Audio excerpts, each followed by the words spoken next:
Earlier, we talked about authenticity in terms of delivery and not using a fake voice.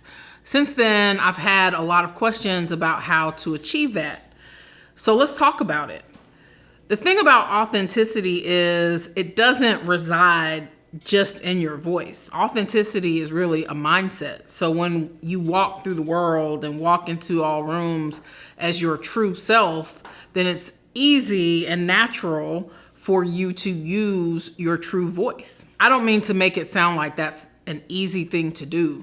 In fact, one of the hardest things is figuring out how to present yourself, your true self, to the world. Recently, I read Glennon Doyle's Untamed, and her quote early on in that book summed it up for me. Who were you before the world told you who you should be? Who were you before you were told you argue too much? Who were you before you were told you talk too much?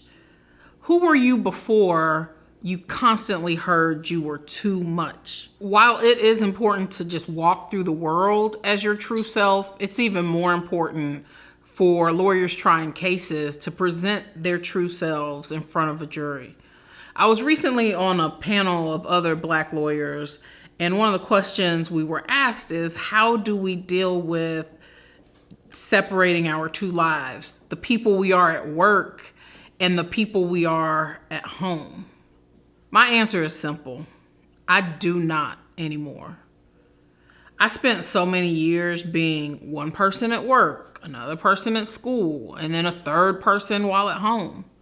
It's exhausting, right? Always being stressed about whether that hidden person was going to show up in one of the circumstances that it did not belong. In her book, Doyle describes this splitting of yourself into multiples as a brokenness. And I think that's right. Every single time you fracture who you are at the core into pieces, you break a little bit of yourself. You are not presenting yourself as a whole person. So how do you go about healing yourself and reforming yourself back into just one whole person and presenting that person to the world in every room you walk in? I am a firm believer in staying out of environments that require me to be anything other than myself. For many of you, you may be thinking, I have to present myself in a different way when I'm at my law firm.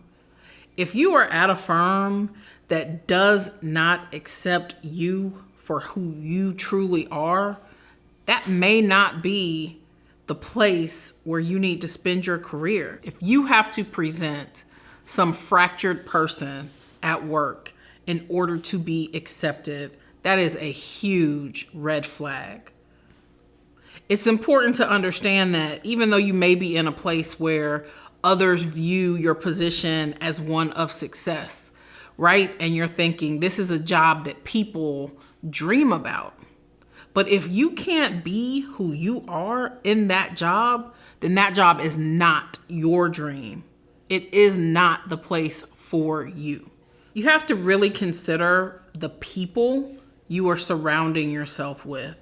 So many times we have friends who we've grown up with forever, or family members that we spend a lot of time with, who we forgive for transgressions that really eat away at us. We are required to be a certain way around them that may not be natural to us. We are required to talk or speak a certain way when we're around them because they reject us when we speak differently. You also want to be careful of the folks who like to say they are celebrating you, but it's really a backhanded compliment.